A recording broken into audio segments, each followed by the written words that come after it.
Hello guys! Good morning! Namiss kong kumain ng pansit. Okay, gagawa tayo. Pero ang gagamitin po natin ay sotanghon. Ayan, eto binabad na ho natin para medyo malambot.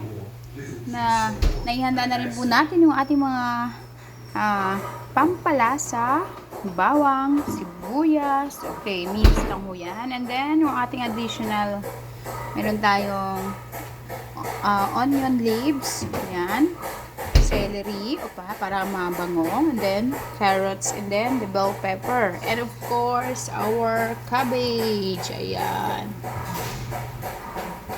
So this is our meat. Pinakuluan natin ng konti.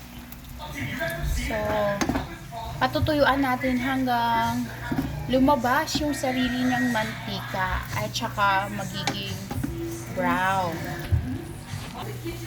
So, mag-isa na ho tayo. Maglagay tayo ng small amount of oil. Next, ilalagay natin ang ating sibuyas. Is this the place you wanted to show me? Ayan, sibuyas natin. I know, right? How did you find this place? My mother used to take me to. That's cool. Hey, I never gotten her name. My name's Dave, but you can call me Dave. Oh, all right. What about you? Ayan, paminta.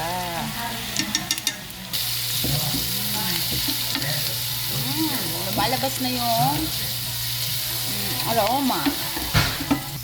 Susunod natin ang ating bawang. Ayan. Lutuin lang natin, halu-haluin.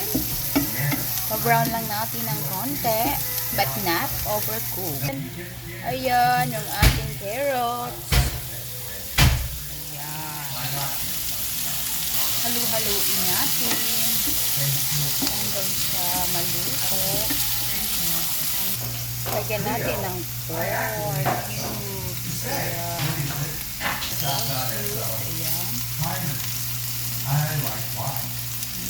Lagay tayo ng konting water. Konting-konti lang. Boiled water. Kumukulo na.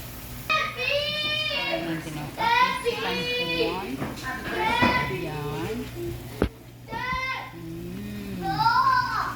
Ayan na siya guys. Lagay tayo lang ng oyster sauce. Ayan.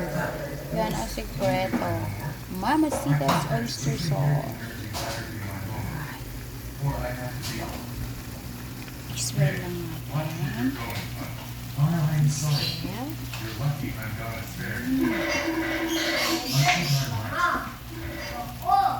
Kinaiba natin gulay. Ayan. Ayan. Natin guys yung ating bell pepper. Ayan na. Then, ayan. Karne. Ayan. Yarn na siya. Onions. Ayan. Yan na yung ating karne. Saka yung ating ito. O, diba? Kanya-kanya luto. O. Mayroon na tayong masarap na. Chirp! Ayan.